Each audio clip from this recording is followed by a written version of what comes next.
ဒုတိယကမ္ဘာစစ်အပြီးအကြီးမားဆုံးစစ်မီးကတော့အရှိအလဲပိုင်းမှာစတင်တောက်လောင်ခဲ့ပါပြီ။ပါးကိုက်လို့နားပြန်ကိုက်တဲ့အခြေအနေမျိုးမဟုတ်တော့ပါဘူး။မီးစာကုန်းစီခန်းတဲ့အထိအဆုံးထိသွားဖို့ပြစ်မှတ်ထားတိုက်ခိုက်နေကြပါတယ်။ဒီတစ်ခါစစ်ပွဲမှာတော့ဂျာကန်ပရောင်စီတပ်တွေမပါဝင်မဲနှစ်နိုင်ငံထိပ်တိုက်တွေ့ဆုံမှုဖြစ်တဲ့အတွက်ကြောင့်အစ္စရေးအနေနဲ့ကအန်ဒီရဲ့ရှိသမျှကိုဆက်တိုက်မယ်လို့ဝန်ကြီးချုပ်နေတန်ယာဟုကပြောကြားခဲ့ပြီ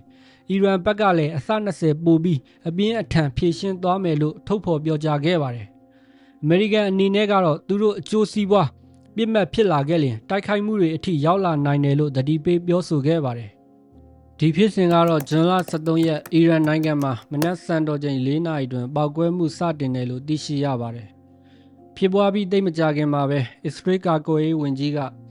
ီရန်တိုက်ခိုက်မှုကိုအတည်ပြုပြီးအစ္စရေးနိုင်ငံတွင်အရေးပေါ်အခြေအနေတရက်ကိုကြေညာခဲ့ပါတယ်။ချက်ချင်းဆိုလိုတံပြန်တိုက်ခိုက်မှုတွေဖြစ်လာနိုင်ကြောင်းမျှော်လင့်ထားတယ်လို့လည်းဆိုပါတယ်။အစ္စရေးဝန်ကြီးချုပ်ဘင်ဂျမင်နေတန်ယာဟုကအခုတိုက်ခိုက်မှုမှာ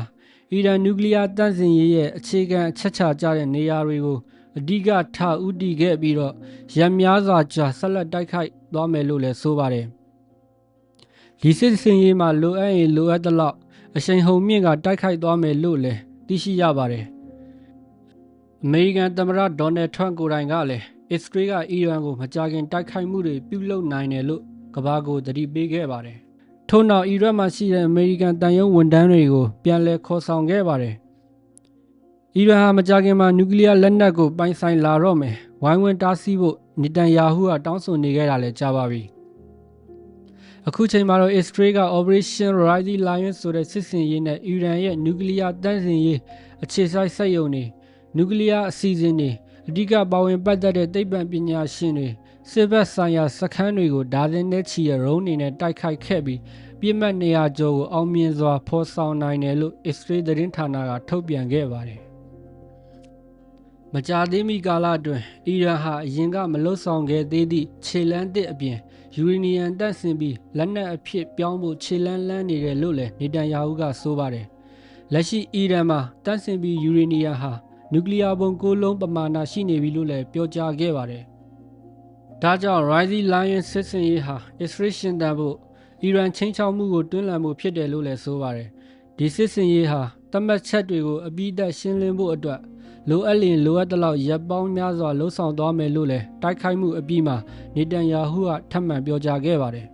။မရတမှုဆိုရင်အီရန်ဟာနျူကလ িয়ার လက်နက်ကိုအချိန်တိုအတွင်းပိုင်ဆိုင်နိုင်တယ်။အများဆုံးတစ်နှစ်ကနေလာနှဲငယ်အတွင်းထုတ်လုပ်သွားနိုင်တယ်လို့လည်းဆိုပါတယ်။အီရန်နိုင်ငံပိုင်သတင်းဌာနမှာတော့အစ္စရေးရဲ့တိုက်ခိုက်မှုမှာလူနေရပ်ကွက်ကိုထိမှန်ခဲ့ပြီးတေဆုံးသူတွေထဲမှာကလေးငယ်တွေလည်းပါဝင်တယ်လို့ဆိုပါတယ်။ထို့နောက် IRGC အစ္စလာမစ်တော်လှန်ရေးအစောက်တပ်အကြီးအကဲတဦးဖြစ်တယ်လို့အီရန်စစ်တပ်ရဲ့အကြီးဆုံးစစ်ဗိုလ်ချုပ်တဦးဖြစ်တဲ့မိုဟာမက်ဘဂရီလည်းဒီစစ်စင်ရေးမှာကြာဆုံးခဲ့တယ်လို့သိရပါတယ်။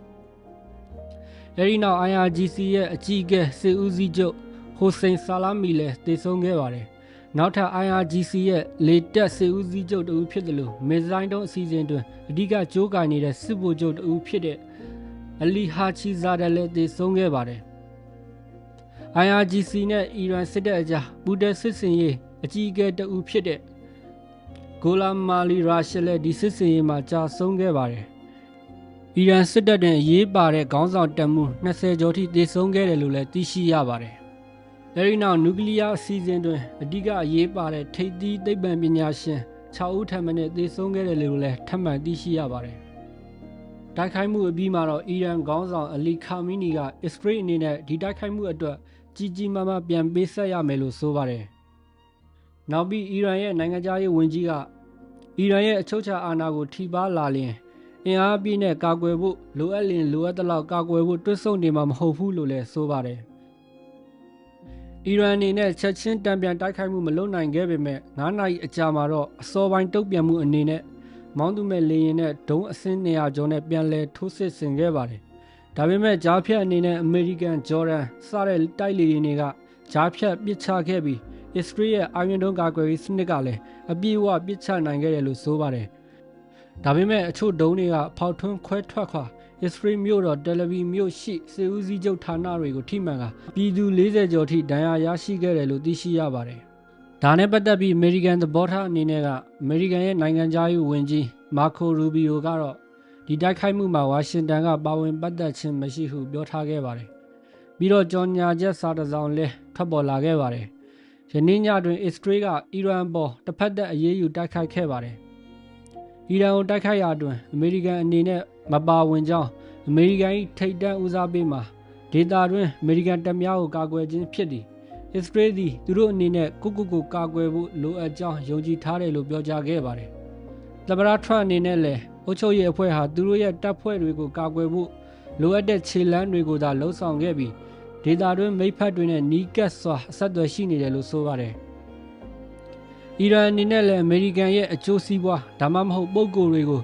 ပြစ်မှတ်ထားတိုက်ခိုက်ခြင်းမပြုသင့်ဟုထုတ်ပြန်ချက်မှာထပ်မံကြေညာခဲ့ပါတယ်။အီရန်ရဲ့တည်ဆုံသွားတဲ့စစ်ကောင်းဆောင်တွေရဲ့နေရာမှာအလီခါမီနီကခေါင်းဆောင်အသစ်တွေကိုထပ်မံခန့်အပ်ခဲ့ပါတယ်။ဟိုစိန်ဆာလာမီရဲ့နေရာမှာအာမတ်ဘဟီရီမိုဟာမက်ဗဂီရီရဲ့နေရာမှာဟာဗီဟိုလာစီရာရီတို့ကိုထပ်မံခန့်အပ်ခဲ့ပါတယ်။အီရန်နိုင်ငံဟာကမ္ဘာရေနံကိုအဓိက supply လုပ်နေတဲ့နိုင်ငံတွေတစ်ခုဖြစ်ပါတယ်။တိုက်ခိုက်မှုအပြီးမှာတော့လေကြောင်းလိုင်းများကိုရှက်ဆိုင်ထားပြီးအကျိုးဆက်အနေနဲ့ကတော့ရေနံဈေး10%ထိထိုးတက်လာပြီး stock exchange ဈေးများလည်းကျဆင်းလာခဲ့ပါတယ်။အီရန်အနေနဲ့24နာရီအတွင်းမှာ Operation Two Promise 3ဆိုပြီးမစ်ဇိုင်းပေါင်း800ကျော်နဲ့တုံ့ပြန်တိုက်ခိုက်ခဲ့ပါတယ်။တိုက်ပွဲအစမှာတော့အီရန်ရဲ့လေကြောင်းကာကွယ်ရေးစနစ်ကအစ္စရေးရဲ့ဒုံးတွေကိုလုံးဝပစ်ချနိုင်ခြင်းမရှိပါဘူး။အကြောင်းရင်းမှာအစ္စရေးရဲ့မော်ဇက်အဖွဲ့ကအီရန်ရဲ့လေကြောင်းကာကွယ်ရေးစနစ်ကိုအချိန်ကိုက်ဖျက်ဆီးနိုင်ခဲ့တာကြောင့်အစ္စရေးကစိတ်ကြိုက်ပုံဖော်နိုင်ခဲ့တာလို့သိရှိရပါတယ်။အီရန်ရဲ့သတင်းဌာနမှာတော့အစ္စရေးရဲ့ F-16 တစည်းကိုပစ်ချနိုင်ခဲ့တယ်လို့ဆိုပေမဲ့အစ္စရေးကတော့အီရန်အနေနဲ့သွေးယူသွေးတန်းပြောဆိုတယ်လို့ပြန်လည်တုံ့ပြန်ခဲ့ပါတယ်။ Operation Two Promise 3မှာတော့ပဲထိန်ဒုံ100ဝန်းကျင်ပါဝင်ပြီးအစ္စရေးလေကြောင်းကာကွယ်ရေးစနစ်ကပစ်ချနိုင်ခြင်းမရှိဘဲအစ္စရေးရဲ့မြို့တော်တယ်လ်အဗီမြို့နဲ့အစိုးရအဆောက်အဦတွေကိုထိမှန်က3ယောက်သေဆုံးပြီး100ကျော်ထိခိုက်ဒဏ်ရာရရှိခဲ့တယ်လို့သိရှိရပါတယ်။ Israel ရဲ့ Iron Dome Defense Missile System ကဒုံးကျည်အများပြားကိုပစ်ချနိုင်ခဲ့တယ်ဆိုပေမဲ့ Israel မြို့ကြီးတွေမှာထိခိုက်ဒဏ်ရာရကြောင်းသတင်းတွေထွက်ပေါ်နေပါတယ်။ Israel ရဲ့တိုက်ခိုက်မှုကြောင့်လည်းနာတန်မြို့ရှိအီရန်နျူကလ িয়ার စက်ရုံများလေကြောင်းဌာနများရေနံဌာနများစသဖြင့်ထိခိုက်မှုများစွာရှိတယ်လို့သိရှိရပါတယ်။အီရန်သည်အလွန်ပြင်းထန်စွာယူရေနီယံသန့်စင်မှုပြုလုပ်နေသဖြင့်နျူကလ িয়ার လက်နက်တစ်ခုအနည်းဆုံးဖြစ်လာခဲ့သည်ဟု IAEA နျူကလ িয়ার ကွပ်ကဲမှုဆိုင်ရာအဖွဲ့အစည်းကကြေညာထုတ်ပြန်ခဲ့ပါတယ်။အီရန်အနေနဲ့လည်းနျူကလ িয়ার ကွပ်ကဲမှုဆိုင်ရာဆွေးနွေးမှုများကိုဝင်မလာတော့ကြောင်းပြောဆိုထားပြီး IRGC စီမံခန့်ခွဲမှုများကိုသာပြင်ဆင်နေပါတယ်။ဒေါ်နယ်ထရန့်အနေနဲ့လည်းအီရန်ကိုတိုက်ခိုက်မှုတွင်ဘာမှမပတ်သက်ကြောင်းမိမိတို့ကိုမြည်သည့်ပုံစံနဲ့မဆိုတိုက်ခိုက်ခံရပါကအမေရိကန်စစ်တပ်၏အင်အားအပြည့်နဲ့ရခင်ကမမြင်ဘူးသည့်အဆင့်တွင်တင့်အပေါ်ကြားရောက်မည်ဤသွေးထက်တန်ယိုပလိပခကိုအဆုံးသတ်နိုင်သည်ဟုဖော်ပြခဲ့ပါတယ်။နောက်ထပ်ထပ်လောင်းအနေနဲ့ကတော့ဒေါ်နယ်ထရန့်ကပျက်စီးဆုံးရှုံးမှုတွေတေကျေမှုတွေအကြီးအကျယ်ဖြစ်ခဲ့ပြီးသွားပြီ။နောက်ထပ်လာမယ့်တိုက်ခိုက်မှုတွေဟာပိုပြီးဆိုးရွားလာနိုင်တယ်။ဒါပေမဲ့ဒီတပ်ဖြတ်မှုကိုရပ်တန့်နိုင်ဖို့အချိန်ရှိပါသေးတယ်လို့ဒီဘေးပြောဆိုခဲ့ပါတယ်။